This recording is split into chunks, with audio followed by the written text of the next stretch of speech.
Televiziyo Tanganyika. Imana yacu twashize imbere mu gihugu cyacu Burundi yadutijije kugira ngo jewe n'umuserukizi w'igihugu cy'Ubuyapani nabo bagendanye dushobore gushira umukono ku masezerano abiri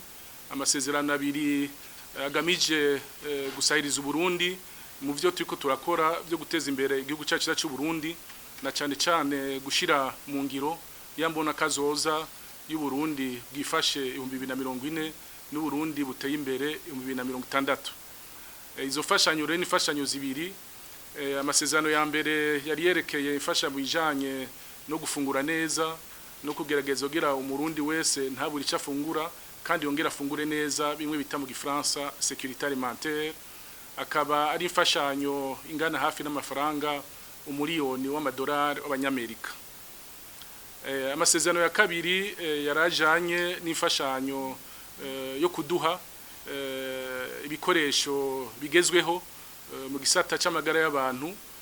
Ivyo navyo bikazoba ibikoresho bizoshikirizwa n'iki gihugu bigashikiriza ivuriro Prince Jean Charles kugira ngo abene gihugu baje kwivuza muri iryo vuriro bashobore kwivuza hariho ivyangombwa bigezweho bikazofasha cyane haba barundi cyangwa abanyamahanga baje kwivuza muri ivyo bitaro ko kumbure bishaka kugabanya abantu bazoza barapfira muri ivyo bitaro.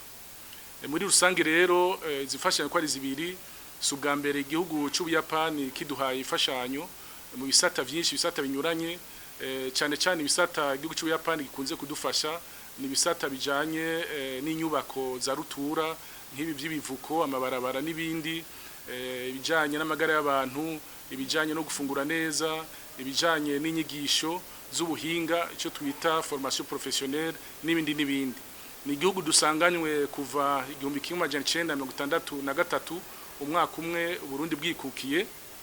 Kuva ico gihe rero ico gihugu cyatugumye hafi haba mu bihe byiza canke bibi, imvura igwa canke kakazuba, ico gihugu nicigeze kituvako, cyatugumye hafi.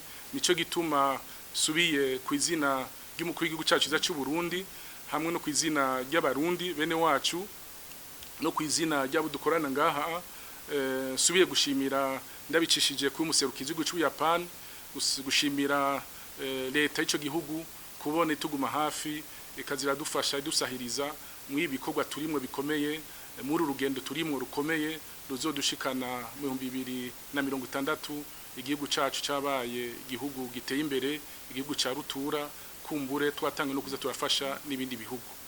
Que vive l'amitié, la solidarité, la coopération entre le gouvernement du Burundi et entre les peuples burundais et japonais. Je vous remercie de votre aimable attention.